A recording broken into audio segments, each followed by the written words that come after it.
Sabar. Kita semua berasa tahu apa artinya. Kata yang kelihatannya simpel, tapi pas kita lagi kejebak macet atau nungguin kabar penting, rasanya butuh kekuatan super ya buat sabar.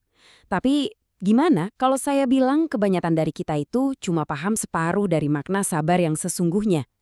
Nah, kali ini kita akan bongkar sisi lainnya, sisi yang jauh lebih kuat dan bisa mengubah cara kita memandang hidup.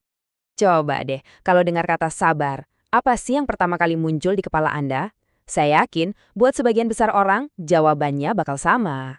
Menunggu, betul kan? Kita sering banget mengartikan sabar itu cuma sebatas ya udah, duduk diam dan nggak ngeluh.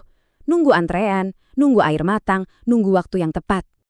Tapi, coba pikirin lagi deh. Kalau sabar itu cuma menunggu, kesannya kok pasif banget ya? Kenyataannya, itu baru setengah dari cerita lengkapnya. Sabar yang sejati itu adalah sebuah kekuatan aktif, sebuah keahlian yang harus kita asah dengan sadar. Nah, untuk benar-benar paham, kita perlu sadar kalau sabar itu punya dua wajah yang sangat berbeda. Dan ini bukan ide baru loh, ini pemahaman mendalam yang datang dari kebijaksanaan Ali bin Abi Thalib. Coba deh perhatikan baik-baik kutipan ini, karena ini kunci yang bisa mengubah total cara kita memandang kesabaran. Ali membaginya jadi dua jenis. Nah sekarang, mari kita bedah satu persatu. Nah, ini dia intinya. Gampangnya gini, di satu sisi sabar itu kayak perisai yang kita pakai buat nahan badai dari luar. Di sisi lain, sabar itu kayak tali kekang buat menjinakkan binatang buas di dalam diri kita. Kita butuh keduanya untuk bisa benar-benar jadi orang yang sabar. Oke, mari kita lihat jenis sabar yang pertama, si perisai itu. Kekuatan batin yang muncul saat hidup ya, melemparkan cobaan yang nggak kita duga-duga. Dan kita nggak lagi ngomongin hal-hal abstrak.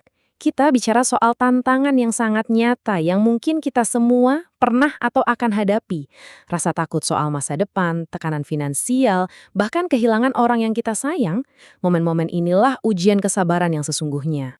Disinilah banyak orang salah kaprah. Mereka pikir sabar dalam situasi sulit itu artinya sama dengan nyerah, pasrah, atau mengibarkan bendera putih.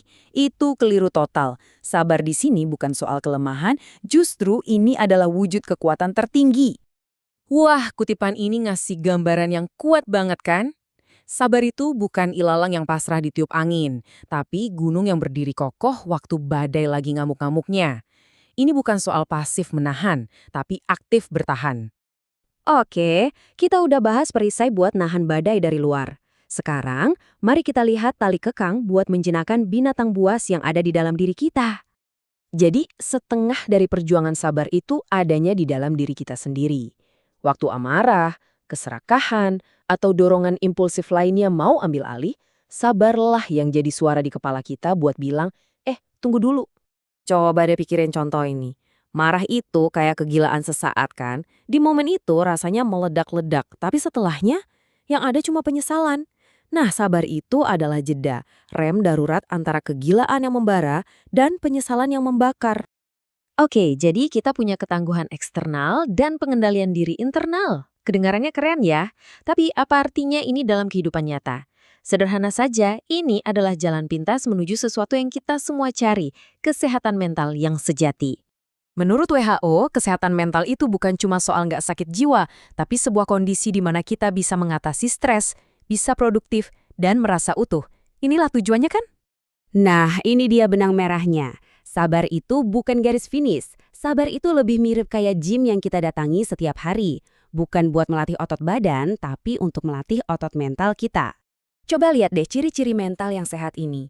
Pengendalian diri, pikiran yang tenang, pendirian yang teguh. Setiap poin di sini adalah hasil langsung dari dua jenis kesabaran yang baru saja kita bahas. Kelihatan kan hubungannya? Jelas banget. Analogi ini dalam banget. Posisi sabar untuk batin kita itu persis kayak kepala untuk tubuh. Tanpa kepala, semua organ lain nggak akan berfungsi. Ini menegaskan kalau sabar itu bukan sekedar tambahan yang bagus, tapi sesuatu yang wajib ada, fundamental. Dan sebagai penutup, saya mau tinggalkan Anda dengan pesan yang penuh harapan ini. Sabar itu bukan berarti kita menderita selamanya tanpa akhir. Ia adalah jembatan menuju sesuatu yang begitu indah, sebuah hadiah yang nantinya akan membuat semua rasa sakit di perjalanan itu terasa sirna. Jadi, sebelum kita selesai, coba renungkan sejenak. Dalam hidup Anda sekarang, di area mana Apakah itu dalam menghadapi tantangan atau dalam mengendalikan dorongan hati, Anda bisa menerapkan konsep sabar yang baru dan lebih kuat ini untuk menjadikannya gunung kokoh bagi diri Anda sendiri?